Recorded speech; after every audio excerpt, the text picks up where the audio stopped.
Magandang araw sa inyong lahat! I'm your VJ PJ at ito ang pinakaabangan nyong show tuwing umaga, ang Soul Mix, Move Your Soul.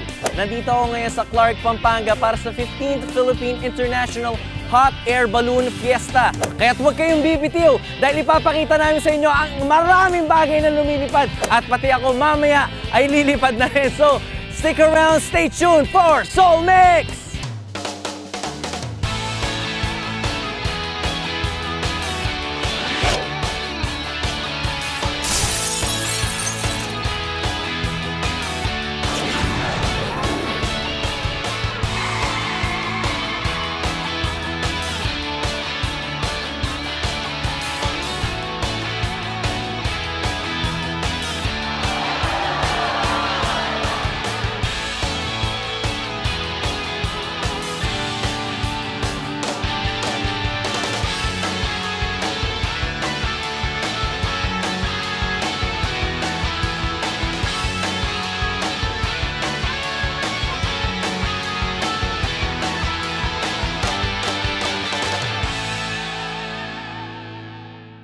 Hulaan nyo kung ano ang pagkakapare-pareho ng kambing, tupa at bibe.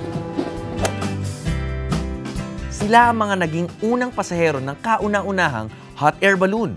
Ginawa ito ng magkapatid na Montgolfier noong 1783 bilang royal demonstration para kina Louis XVI at Mary Antoinette, ang hari at reyna ng Pransya.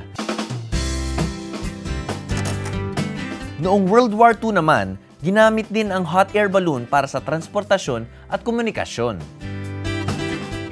Napakalayo na ng nalipad ng mga higanting lobong ito. Ngayon, karaniwan silang ginagamit para sa scientific research at sports.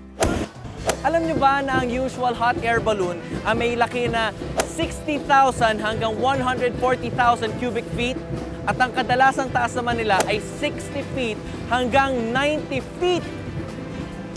Pero ang tanong, sa laki ng mga yan, paano kaya sila lumilipad, di ba? Para mapuno ang mga higanting lobo ng mainit na hangin, gumagamit sila ng balloon burners na puno ng propane. Parang ito yung gas na ginagamit natin na pangluto sa bahay, pero liquid propane ang ginagamit dito. Ang sekreto ay nasa material na gamit ng balloon, ang ripstop nylon na isang magaan na tela na ginagamit din sa mga parachute. Simula pa lang yan ang ating hot air adventure dito sa Clark, Pampanga. Ano pa kaya ang susunod? Iyan ang kailangan nyo abangan. Pero in the meantime, our first set of music videos muna.